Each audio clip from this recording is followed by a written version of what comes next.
แม่น้ำสารวินฝั่งนู้นเป็นพม่านะคะ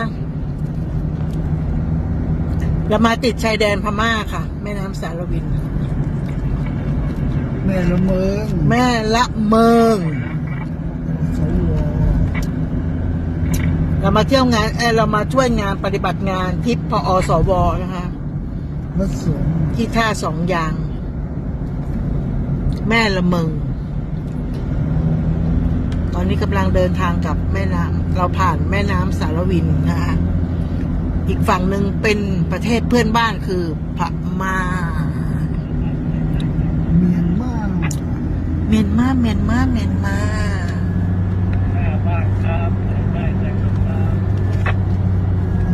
ว่างยาวครับว่างยาว ดูดีๆเนอะว่างยาวเนี่ยแล้วเบาๆลาวัดไหม